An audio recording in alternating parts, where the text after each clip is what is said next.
हूं श्रद्धा, आप देख रहे न्यूज 18 मध्य प्रदेश छत्तीसगढ़। दोपहर के 2 बज चुके हैं और समय हो चुका है दोपहर की बड़ी बहस का। तो चलिए सीधे आपको लेकर चलते हैं भोपाल, जहां हमारी सहयोगी शिफाली मौजूद हैं। Shifali, over to you. शुक्रिया श्रद्धा। नमस्कार। चुनावी राजनीति में बयानों की उम्र नहीं, उसका असर देखा जाता है। बयान ही हैं जो सत्ता पलट सकते हैं, बयान ही हैं जो बाजी उलट सकते हैं। और कुछ नेता ऐसे होते हैं जिनकी स्पेशल क्वालिफिकेशन ही ये होती है कि उनके विवादित बयान। क्या मध्य प्रदेश में साध्वी प्रज्ञा ठाकुर के बाद दूसरे नंबर पर अब इमरती देवी का नाम आएगा? उपचुनाव की सीटों में देखें और जो उम्मीदवार खड़े हैं उनमें देखें तो इमरती देवी अकेली हैं जो लगातार अपने विवादित बयानों के जरिए सुर्खियों में बनी हुई हैं। अभी तक वोटर उनका वो बयान ही नहीं भूले थे जिसमें उन्होंने कहा था कि कलेक्टर जिताते हैं चुनाव। कि लीजिए, डबरा से एक और वीडियो वायरल हो गया जिसमें इमरती देवी ये कहते हुए सुनाई दे रही हैं कि अगर वो चुनाव हार भी गई तो भी मंत्री बनी रहेंगी। इसके पहले उन्होंने कहा था कि डिप्टी सीएम बनेंगी अगर चुनाव जीत गई तो। सवाल ये है कि आखिर ये ओवर कॉन्फिडेंस आता कहाँ से है? तो आज इमरती देवी के विवादित बयानों और इस उपचुनाव में जो बयानों की बगावत शुरू हुई है, जो बहार आई है और जिस तरह से सियासत शुरू हुई है, इसी पर करेंगे चर्चा। पहले आप इमरती देवी का ये वायरल हुआ वीडियो सुनिए, उनका बयान सुनिए और उस पर रिएक्शन भी सुन लीजिए, फिर चर्चा को आगे बढ़ाते हैं। ऐसी में मैंने जन्म लिया है, हरदम में मैंने जन्म लिया है, लेकिन इमरती देवी का दिल बहुत बड़ा है। आप जब भी चाहो आजमा लेना। इमरती देवी आपके लिए ढाल और तलवार दोनों ढंग के खड़ी रहेगी। आपकी सुरक्षा के लिए कभी किसी से नहीं डरती। इमरती देवी मैदान में घूमती है, ऐसे डराने वाले तो कई आगे पीछे घूमते हैं। और मैं आपसे एक बात और कहना चाहती हूँ कि अगर इमरती हार भी जाएगी तो भी मंत्री रहेगी। जनता का जनादेश बेचने वाले नेता अब जनता का सामना नहीं कर पा रहे हैं। स्पष्ट तौर पे हार का डर दिखाई दे रहा है। बौखलाहट में उल जलूल बातें की जा रही हैं, जनता को धमकाने जैसी बातें की जा रही हैं, लेकिन जनता इन बिके हुए नेताओं को माफ़ नहीं करेगी। और जनता ने ठाना है, चाहे इमरती देवी हों या अन्य नेता हों, बिके हुए नेता वापस भोपाल नहीं जाएंगे। देखिए, पहली बात तो इमरती देवी जी चुनाव जीत रही हैं और कई हजार वोटों के अंतर से चुनाव जीत रही हैं, इसलिए किंतु परंतु का सवाल ही नहीं उठता। दूसरी बार मंत्री बनाने का काम संविधान में मुख्यमंत्री के पास होता है, तो मुझे लगता है कि वो अधिकार मुख्यमंत्री के पास में यथावत रहने वाला है। लेकिन एक बात तय है कि इमरती देवी जी डबरा से भारी मतों के अंतर से हजारों वोटों से जीतने वाली हैं। तो इस चर्चा में हमारे साथ जुड़े हैं खास मेहमान। इंदौर से हमारे साथ बीजेपी नेता गोविंद मालू जुड़ेंगे। इस वक्त ग्वालियर से हमारे साथ जुड़े हैं कांग्रेस प्रवक्ता आरपी सिंह और साथ में जुड़े हैं मेरे सहयोगी अनुराग श्रीवास्तव। सबसे पहले अनुराग, आपका ही रुख करना चाहूंगी और आपसे जानना चाहूंगी कि बयान ऑफ द बाई इलेक्शन का अगर नॉमिनेशन हो तो क्या वो इमरती देवी के नाम ही जाएगा? और जिस तरह से वो लगातार बयान दे रही हैं, ये उनका पब्लिसिटी स्टंट है, यूएसपी तो है ही उनकी। पार्टी का संकट भले बढ़ रहा हो, लेकिन क्या इस तरह के बयान वोटर पर कुछ असर दिखा पाते हैं? बिल्कुल शिफाली जी, देखिए ये पहली बार इस तरीके का बयान इमरती देवी का निकलकर सामने नहीं आया है। उपचुनाव से पहले कई इस तरह के बयान जो है वो निकल कर आ रहे हैं जो सुर्खियों में सबसे ज़्यादा। इससे पहले जो इमरती देवी है वो इस बात का दावा कर चुकी हैं कि कलेक्टर उनको जो है जो सीट है वो जितवाने का काम करेंगे। इसके अलावा एक और उनका बयान सबसे ज़्यादा चर्चा में रहा था कि वो उप मुख्यमंत्री भी बनेंगी। लेकिन अब जो उनका बयान निकल कर आया है वो सबसे ज़्यादा सुर्खियों में रहने वाला है, क्योंकि वो अब इस बात का दावा करती हुई नजर आ रही है कि भले ही वो चुनाव ना जीते लेकिन वो उसके बाद भी मंत्री पद पर बनी रहेंगी। यानी कि अभी इमरती देवी बिना विधायक के मंत्री पद पर हैं और जो नियम और प्रक्रिया कहती है कि किसी भी व्यक्ति को 6 महीने तक के लिए मंत्री बनाया जा सकता है, लेकिन 6 महीने के अंदर उसको विधायक चुनकर आना जरूरी है। लेकिन इमरती देवी जिस तरीके से दावा कर रही है, एक तरफ तो उनका उपचुनाव को लेकर क्या कॉन्फिडेंस है, क्या वो चुनाव में उनको कहीं संकट नजर आ रहा है, क्योंकि 2018 के चुनाव में उन्होंने रिकॉर्ड वोटों के साथ जीत हासिल की थी और काफी नाम उनका चर्चा में रहा था। लेकिन अब उनको कहीं उपचुनाव को लेकर कहीं डर सता रहा है, क्योंकि अब वो प्रशासनिक मशीनरी पर कभी जीत के लिए जिम्मेदारी डालती हुई नजर आ रही हैं, तो कहीं वो ये कहती हुई नजर आ रही हैं कि भले ही वो चुनाव न जीते लेकिन मंत्रिमंडल में बनी रहेंगी। लेकिन कुल मिलाकर इमरती देवी के तमाम बयान जनता पर कितना असरदार होंगे ये तो जनता को तय करना है। लेकिन एक बात जरूर है कि कहीं ना कहीं उपचुनाव को लेकर जिस तरह की बिसात बिछी और जिस तरह की चालें चली जा रही हैं, उसमें हर किसी को ये जरूर लगने लगा है कि इस बार का उपचुनाव इतना अहम चुनाव हो गया है कि हार जीत को लेकर कोई भी ये तय नहीं कर पा रहा है कि जीत किसके खाते में जाएगी। बहरहाल अभी चुनाव की तारीखों का ऐलान हुआ है और उसके बाद 3 नवंबर को उपचुनाव होना है। लेकिन उससे पहले जिस तरीके की चिंताएं मंत्री और नेताओं पर नजर आ रही हैं, वो इस बात को तो जरूर जाहिर कर रहा है कि इस बार के उपचुनाव में हार और जीत को लेकर नेता जरूर आशंकित हैं। बिल्कुल अनुराग, और अगर इमरती देवी की बात करें अनुराग, तो लगातार यानी सरकार के फ्रंट पर भी अगर आप याद करें तो उन्होंने कहा था कि आंगनवाड़ियों में अंडे परोसे जाएंगे। बाद में सीएम शिवराज ने खंडन किया, बताया कि नहीं दूध बटेगा, और वो उस वक्त भी उनका बयान सरकार की मंशा के एकदम खिलाफ था। उसके बाद उन्होंने ये बयान दिया कि कलेक्टर चुनाव जिता देते हैं, ये भी पार्टी के लिए और सरकार के लिए संकट खड़ा कर देने वाला बयान था। वो लगातार इस तरह के बयान दे रही हैं, हालांकि अभी पार्टी की तरफ से उन पर किसी तरह की समझाइश या रोक नहीं लगी है। देखिए, इमरती देवी ज्योतिरादित्य सिंधिया की सबसे ज़्यादा करीबी मानी जाती हैं और उनके रहते ही उन्हीं के कहने पर उनको टिकट मिला है और इस बात का हवाला भी वो कई बार दे चुकी है कि हमारे नेता तो ज्योतिरादित्य सिंधिया हैं। तो सिंधिया के नाम के सारे इमरती देवी इस बार भी उपचुनाव पर मैदान में उतरने की तैयारी में जरूर है। लेकिन उनके बयान को लेकर बीजेपी के नेता कितना समर्थन करते हैं, इस बात का अंदाजा इसी बात से लगाया जा सकता है कि जब उन्होंने अंडा परोसे जाने की वकालत आंगनबाड़ियों में की तो उससे पार्टी ने किनारा कर लिया और खुद मुख्यमंत्री शिवराज सिंह चौहान ने इस बात को का जिक्र किया कि अंडा नहीं बल्कि दूध का पौष्टिक आहार के रूप में वितरण किया जाएगा। लेकिन एक बात जरूर है, क्योंकि इस बार ग्वालियर चंबल में जो उपचुनाव होना है उसमें ज्योतिरादित्य सिंधिया की साख भी दांव पर लगी हुई है। इमरती देवी भले ही डबरा सीट से उपचुनाव में मैदान में हो, लेकिन ज्योतिरादित्य सिंधिया की साख पूरे ग्वालियर चंबल इलाके में लगी और बीजेपी बहुत हद तक ज्योतिरादित्य सिंधिया पर ही दारोमदार छोड़ती हुई नजर आ रही है। और यही कारण है कि इमरती देवी के एक के बाद एक विवादित बयान देने के बाद भी पार्टी खुलकर उनको लेकर कोई भी प्रतिक्रिया देने से बचती हुई नजर आ रही है। तो इमरती देवी के ये जो स्टंट है उपचुनाव में उनके कितने काम आते हैं ये तो देखने वाली बात होगी। लेकिन ये जरूर है कि उपचुनाव से पहले इमरती देवी के बयान बीजेपी पार्टी के लिए मुश्किलें खड़ी करने वाले जरूर साबित हो सकते हैं। बिल्कुल अनुराग, अब रुक करना चाहेंगे ग्वालियर से जुड़े कांग्रेस प्रवक्ता आरपी सिंह साहब का। आरपी सिंह साहब, बहुत बहुत स्वागत आपका इस चर्चा में शामिल होने के लिए। मेरा सवाल आपसे यही रहेगा कि इमरती देवी का जो ये बयान आया है इसमें दो बातें हैं। एक तरफ उनका ये कॉन्फिडेंस दिखाई दे रहा है कि बीजेपी की सरकार बनेगी और वो चुनाव हार गई तो भी मंत्री बनी रहेंगी, लेकिन हार गई जो बात है तो कहीं उनको फिक्र भी दिखाई दे रही है। क्या कांग्रेस जो है इमरती देवी के इस बयान को किस तरह से परिभाषित करेगी?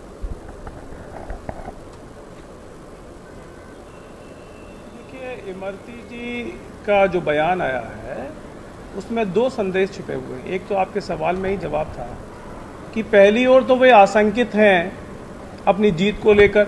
धरातल पर जिस प्रकार से उनका स्वागत हो रहा है जगह जगह काले झंडे से, और वहाँ की जनता उनसे पूछ रही है कि यदि दोबारा भी उनको मत दिया तो ऐसा तो नहीं कि उनके आका बोलेंगे तो अब इस बार फूल में आई फिर हाथी घोड़े पे चली जाएंगी। तो वो विश्वसनीयता पूर्ण रूप से वो खो चुकी हैं डबरा विधानसभा में।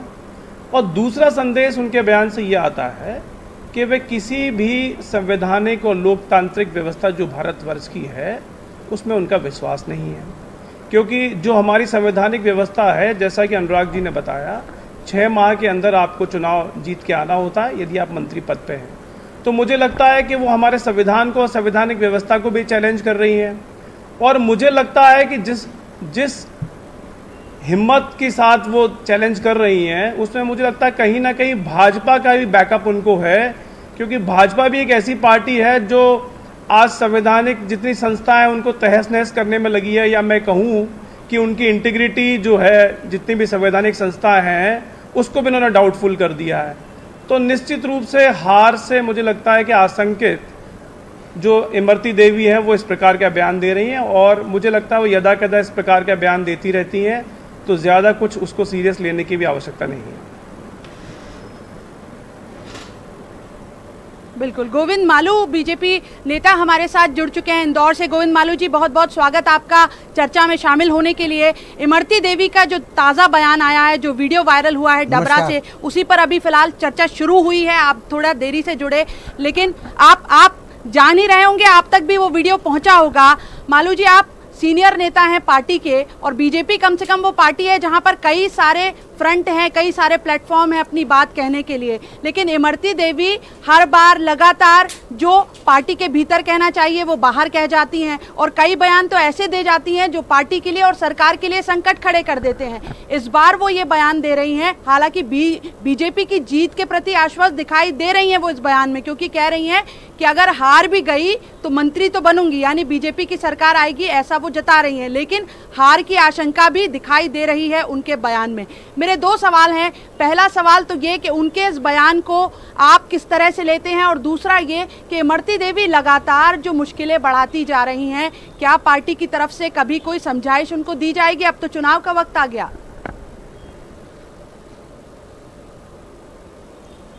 ग्रामीण पृष्ठभूमि की इमरती देवी हैं, और वो भोलेपन में और अंदाज में बहुत ही मासूमियत के साथ अपनी बात कहती हैं। राजनीतिक क्षेत्र में विश्लेषक और समीक्षक और विपक्ष भी उसके हिज्जे करके और बहुत ही तकनीकी रूप से उसकी अलग कूटनीतिक भाषा का इस्तेमाल करना उनको नहीं आता, इसलिए वो उसका अर्थ निकालते हैं। उन्होंने जो कहा उसके मूल भाव को पकड़ना चाहिए, क्योंकि उनकी प्रकृति ही ऐसी है, इसलिए इस प्रकृति को बदला नहीं जा सकता इंसान की। वो बहुत भोलेपन में सहजता से अपनी बात कहती हैं। कांग्रेस से आई हैं तो कांग्रेस की कई सारी चीज़ों को कई बार वो सहज रूप से बोल देती हैं, और उसको हमको लगता है कि वर्तमान परिप्रेक्ष्य में बोला गया है, जबकि वो पुराने संदर्भों में होता है। तो मैं समझता हूँ कि उनकी बात को जो एक हिस्सा है उनका जो बिल्कुल सीधा है, सरल है, उसको इसी रूप में ग्राह्य करना चाहिए, बजाय उसके हिज्जे करके और उसकी अंतर विश्लेषण करने की आवश्यकता मैं समझता हूँ कि नहीं होना चाहिए, क्योंकि वो एक ग्रामीण पृष्ठभूमि की एक बहुत ही सुलझी हुई सरल मना महिला हैं, दलित महिला हैं, और उनकी लोकप्रियता वहाँ पर उस क्षेत्र में है। और दूसरी बात, जो पार्टी भारतीय जनता पार्टी में आए कुछ समय हुआ है, और वो भी यहाँ की चीज़ों को सबको समझ रही हैं धीरे धीरे, कैसे कहना चाहिए, कहाँ कहना चाहिए, क्या कहना चाहिए, लेकिन उनके अंदर का जो भाव है वो बहुत साफ और स्पष्ट है, वो गलत नहीं है, उसको सही परिप्रेक्ष्य में ही लेना चाहिए। शेफाली जी। बिल्कुल मालू जी, हालांकि मेरा ये रहेगा जी इमरती देवी बिल्कुल ग्रामीण परिवेश से हैं, और उनके यूएसपी ही यही है, वो जिस तरह के बयान देती हैं, लेकिन वो बयान अगर चुनाव के वक्त में पार्टी के लिए मुश्किलें खड़ी कर देंगे तो ये चिंता का विषय होगा। खैर, हम इस चर्चा पर आगे बढ़ेंगे, उसके पहले आरपी सिंह साहब का रुख करना चाहूँगी। आरपी सिंह जी, आप गोविंद मालू जी को सुन रहे थे, वो बार बार खुलकर तो नहीं कह रहे, लेकिन इशारा कर रहे थे कि भाई अपब्रिंगिंग तो जो है, जो सियासी अपब्रिंगिंग है उनकी, इमरती देवी की, वो कांग्रेस की ही है। और जब वो कांग्रेस में थी, कमलनाथ सरकार में मंत्री थी, तब भी याद होगा आपको, उन्होंने कह दिया था कि सिंधिया जी के लिए वो झाड़ू लगाने भी तैयार हैं। आप बेहतर जानते होंगे कि उनकी राजनीति किस तरह की है, क्योंकि लंबे समय तो वो कांग्रेस में ही रही हैं। बीजेपी में गए तो जुम्मा 4 दिन हुए हैं।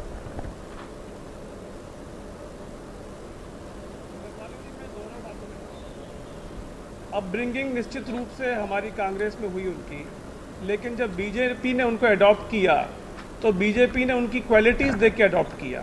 अब ये बीजेपी को देखना है कि उन्होंने कौन सी क्वालिटीज़ देख के उनको अडॉप्ट किया, नंबर 1। नंबर 2, बहुत दुर्भाग्यपूर्ण बात है जब मालू साहब जैसा व्यक्ति, सीनियर व्यक्ति, सीधे सीधे चीज़ों को, सीधे सीधे सवाल को, सीधे सीधे बयान को, मैं ये कहूँ कि उन्होंने इमरती जी के बयान को बिल्कुल इमरती की तरह ही लपेट दिया बार बार, और इसमें ऐसी कौन सी गूढ़ बात थी, ऐसी कौन सी तकनीक थी जिसमें वो तकनीक और सारे उन्होंने जितने भी क्लिष्ट शब्द हैं उसका उच्चारण उन्होंने किया सिर्फ बात को घुमाने के लिए। बीजेपी का सिंपल टारगेट होता है कि वो सिर्फ गोल शिफ्टिंग में विश्वास करते हैं। जो बयान आज इमरती जी ने दिया वो भाजपा की वहाँ की प्रत्याशी हैं, भाजपा की ही वो मिनिस्टर हैं, तो क्या भाजपा की जिम्मेदारी नहीं है ये स्पष्ट करने की कि उनका बयान का सीधा सीधा शाब्दिक अर्थ क्या है, लिटरल मीनिंग क्या है? इसमें इतनी क्लिष्ट भाषा का प्रयोग करना, तकनीक का, कूटनीति का, इन शब्दों के प्रयोग की क्या आवश्यकता है? स्पष्ट रूप से वो हताशा में हैं, उन्हें मालूम है वे हारने जा रही हैं।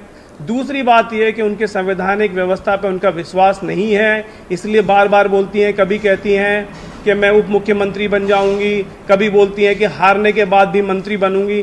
तो मालू जी ये समझा हारने के बाद मंत्री कैसे बनाया जाता है, क्योंकि इन्हें तो प्रजातंत्र को किस प्रकार से गिराना है, प्रजातंत्र जो व्यवस्था है उसको चैलेंज कैसे करना है, क्योंकि इन्होंने प्रजातांत्रिक सरकार जो थी मध्य प्रदेश में उसको गिराया। तो मुझे लगता है कि इनके पास डेकोइटी की इस प्रकार की बैकडोर एंट्री की बहुत सारी पॉलिसी स्ट्रेटेजीज होंगी।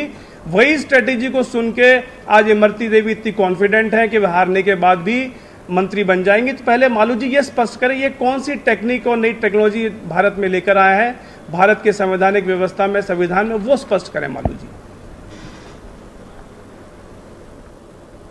बिल्कुल मालू जी, संक्षेप में आपका जवाब चाहेंगे इस शेफाली पर। मैं जी। भी आपसे यही जानना चाह रही थी असल में कि इस बयान का अर्थ क्या कि हार के बाद भी मंत्री बनी रहूंगी, और हम फिर बेशक इमरती देवी से की डबरा सीट से और इमरती देवी के बयान से बाहर 28 सीटों पर भी पहुंचेंगे, पर संक्षेप में इसका जवाब दे दें।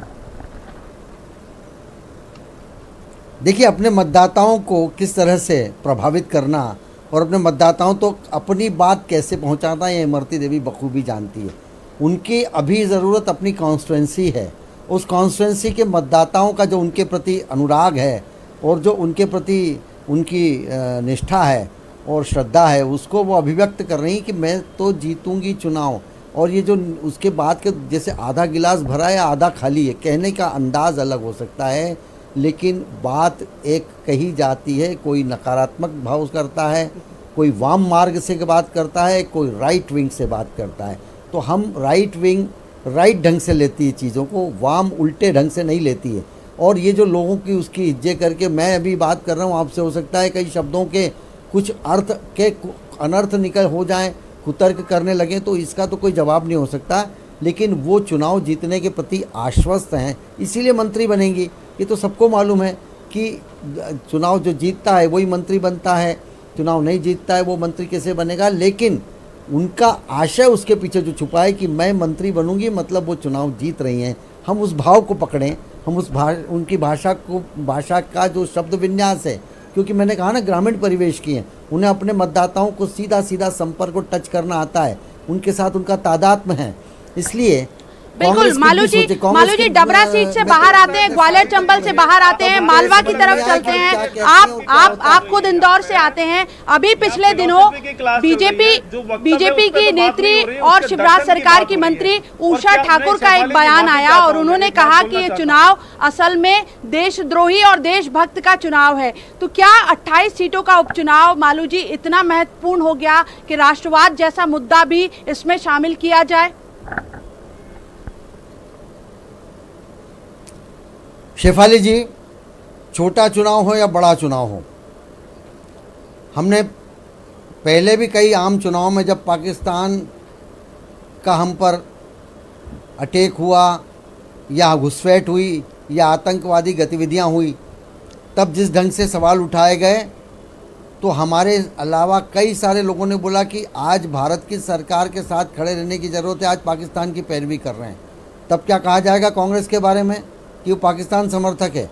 तो देशद्रोही और देशभक्त, ये उनका भाव कुल मिलाकर स्पष्ट था कि जो लोग राष्ट्र के प्रति नहीं सोचते, जो लोग हमारे देश की सीमाओं को की सुरक्षा, संप्रभुता और अखंडता का, जिन्होंने कभी आजादी के बाद से आज तक ध्यान नहीं रखा, और अब वो इतिहास निकल के आ रहा है, उस इतिहास को दफन करने की कोशिश की। मालू जी, मैं आपके पास लौटती हूँ। आरपी सिंह कुछ कहना चाह रहे हैं। मालू जी, आपके पास सवाल के साथ लौटूंगी। आरपी सिंह कुछ कहना चाह रहे हैं। आरपी सिंह, मालू जी रुकिएगा। मालू जी, आरपी सिंह जी को बात पूरी कर लेने दीजिए। देखिए शेफाली जी, देखिए किस तरह से ये लोग बातों को यू टर्न करते हैं। इमरती देवी ने स्वयं बयान दिया कि वे हारने के बाद भी मंत्री बनेंगी। अब इसमें कौन सा दर्शन है, कौन सी फिलॉसफी है, कौन सी साइंस है, कौन सी साइकोलॉजी है? आप बात उषा ठाकुर और देशद्रोही और देशभक्त तक आ गई है। सावरकर भी थे, आज आपको सावरकर लगते हैं? नहीं, देखिए मैं उषा ठाकुर जी का मैंने पहले भी विरोध किया। मैं स्पष्ट रूप से बताना चाहता हूँ, क्या भारतीय जनता पार्टी को ये लोग क्या मानते हैं, ISO को गुणवत्ता का सर्टिफिकेट बांटने का अधिकार है? क्या भारतीय जनता पार्टी को कहीं से अधिकृत किया गया है कि वे राष्ट्रीयता का सर्टिफिकेट बांटेंगे? और ये किस मुंह से बांटेंगे? जिनका जनता ने हमको अधिकृत किया है, नहीं है, अंग्रेजों से माफी मांगने वाले जनता ने हमको चुना है। RSS जो है 70 वर्ष से भारतवर्ष का झंडा नहीं फहराया, अभिमंडित किया है, अधिकृत किया राष्ट्रीयता सर्टिफिकेट देने का। और जनता ने ये बता दिया चुनाव में कि राष्ट्रवाद की तरफ कौन है और राष्ट्रवाद की तरफ कौन है, कौन तुष्टिकरण की राजनीति कर रहा है। आप भारत के संविधान को पढ़िए, बेहतर होगा, आपको सारी चीजें स्पष्ट हो जाएंगी। मालू जी, लेकिन एक सवाल ये है कि आपको लगता है कि ग्रामीण वोटर वाली इन सीटों पर ये राष्ट्रवाद का मुद्दा कोई असर दिखा पाएगा? जहाँ पे वोटर जो है वो बिजली, सड़क, पानी, रोजगार और अब ये नया कोरोना संकट के लिए खड़ा हुआ है। बस ये आप लोगों का तोता जैसा ज्ञान होता है बीजेपी का, वो आपको रटा देते हैं। 10 बातें आपको निबंध की तरह पढ़ना आता है, वास्तविकता से कोई मतलब नहीं है। जो आज करंट इशू उससे कोई लेना देना नहीं है। आप लोग निबंध पढ़कर आते हैं और निबंध पढ़ते हैं। अभी तक झांसी की रानी आपको याद नहीं आई? नहीं, हमें सदैव याद थी भारत के इतिहास से। आप इतिहास पढ़ा करें, इतिहास के पुस्तक में आनंद लेना है, हम आनंद लेने के लिए राजनीति हमें सदैव याद थी वे, हम जन कल्याण के लिए राजनीति हमें सदैव याद थी। आप तो अपने लोगों को मालू जी, मेरा सवाल आपसे ये है, इतने बरसों इतिहास से आज पर आए। मालू जी, आरपी सिंह साहब इतिहास से आज पर आइए, 28 सीटों के उपचुनाव पर आइए। मालू जी, मेरा आपसे सवाल ये है कि क्या पार्टी को लगता है, जैसा उषा ठाकुर आपके पार्टी की जिम्मेदार नेता हैं, मंत्री भी हैं, उन्होंने जो राष्ट्रवाद का बयान दिया है और कहा है कि उसी मुद्दे पर, देशभक्त और देशद्रोही के मुद्दे पर चुनाव जाएगा, क्या ग्रामीण वोटर वाली सीटों पर ये मुद्दा कुछ असर दिखा पाएगा क्या, जहां बुनियादी जरूरतें सबसे बड़ा मुद्दा है और कोरोना संकट नई चुनौती? देखिए, देश प्रेम तो हमारी आस्था है, मुद्दा नहीं है। देश प्रेम और देशभक्ति तो आस्था है, और जब वो एक मूल पिंड रहेगा तब आगे के काम भी उसी पिंड के अनुरूप होंगे, चाहे विकास के काम हो, चाहे सुशासन के काम हो, चाहे भ्रष्टाचार विरोधी मुहिम हो, क्योंकि हम जब तक देश का ध्यान में नहीं रखेंगे, आज कोरोना की आपदा नहीं है। जब हमकी प्राथमिकता हमारा देश, हमारा देश कैसे घूमने से क्या सारी समस्याएं आपकी समाप्त हो जाएंगी? कोरोना कल तो नाच गाने में व्यस्त थे आप लोग। सोने की चिड़िया तब बने, आज खाने को अन्न नहीं है। भारत में लोगों को आप सोने की चिड़िया की बात कर रहे हैं, कौन सा स्वप्न दिखा रहे हैं आप? मालू जी, आईफा का चैप्टर क्लोज हो गया है। आरपी सिंह साहब, आपसे मेरा सवाल रहेगा, विवादित बयान देने वाले उस खेमे में ही नहीं है, कांग्रेस में भी भरपूर है। भांडेर सीट से आरपी सिंह साहब, आपसे मेरा सवाल है, आरपी सिंह साहब, आपसे मेरा सवाल है, भांडेर सीट से फूल सिंह बरैया ने SC वर्ग को लेकर, SC वर्ग को साधने को लेकर बहुत आपत्तिजनक बयान दिया है। यहाँ बहुत आपत्तिजनक बयान दिया है और खास तौर पे सवर्ण महिलाओं को लेकर बहुत आपत्तिजनक बयान दिया है। तो वहां भी गरिमा टूट रही है, मर्यादा टूट रही है, आपकी पार्टी में भी। देखिए, पहले तो मैं स्पष्ट कर दूं कि ये चीज़ मेरे संज्ञान में नहीं है, इसकी पुष्टि नहीं है। दूसरी बात, यदि किसी भी व्यक्ति ने, किसी भी नेता ने इस प्रकार की बात की है तो कांग्रेस पार्टी उसके साथ नहीं है, कांग्रेस का स्टैंड उसके साथ नहीं है, और कांग्रेस सदैव इस प्रकार की जो भी परंपरा है उसका घोर निंदा करती है, क्योंकि हमारी पार्टी जो है सर्वहारा पार्टी है, सबको साथ लेके चलने वाली पार्टी है।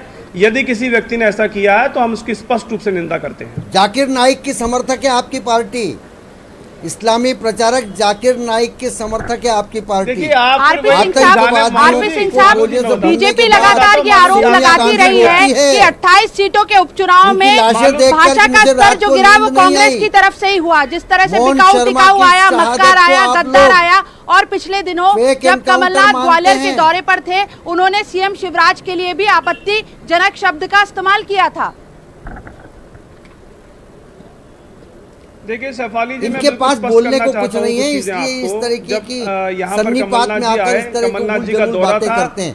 विकास की बात करिए, विकास के मुद्दे पर आइए। 15 महीने की सरकार आपने चलाइए, उसका हिसाब दीजिए जनता को, उसकी बैलेंस शीट जनता पर देगी। हाँ, बैलेंस शीट दे रहे हैं आप, सुनिए। 15 महीने की बैलेंस शीट और 15 साल की बैलेंस शीट दोनों सबके सामने है। वो बैलेंस शीट देने के लिए हम बिल्कुल तैयार हैं, बशर्ते कि आप 15 वर्ष की भी बैलेंस शीट दें मध्य प्रदेश को। ठीक है, मैं बताता हूँ।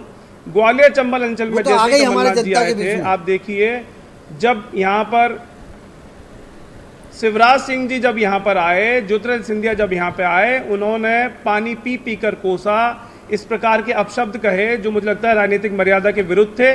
लेकिन कमलनाथ जी आए, उन्होंने किसी का नाम नहीं लिया, उन्होंने स्पष्ट रूप से किसी पर प्रहार नहीं किया और बहुत ही शिष्ट तरीके से, बहुत मैं कहूँ सिविलाइज तरीके से उन्होंने अपना विरोध दर्ज किया। उन्होंने अपनी बात कहा कि हमने क्या गलती की थी और 15 माह में हमने क्या काम किया वो बताया जनता को। तो हमारी ओर से तो मान के चलिए पूर्ण सुचिता है। ये भाजपा है जो सुचिता का नारा लगाती है और इस प्रकार के व्यवहार करती है समाज में। इस प्रकार का मैं तो कहूँगा कि एक इस प्रकार का नैरेटिव सेटअप कर रहे हैं ये कि जनता में भी इस प्रकार का आक्रोश है। जनता के आक्रोश के कारण से ये नारे आ रहे हैं। आपका बहुत बहुत शुक्रिया। वक्त हमें इजाजत नहीं दे रहा है, टाइम एक्सीड कर रहा है, इसलिए इस चर्चा को हम यहीं पर विराम देते हैं। लेकिन नेताओं के लिए ये संदेश जरूर है कि वो किसी भ्रम में ना रहें कि नायक की तरह अगर वो विवादित बयान देंगे, डायलॉग देंगे तो वो वोटर पर कुछ असर दिखा पाएगा। बल्कि इस बार चुनाव आयोग की भी पैनी नजर है इस पर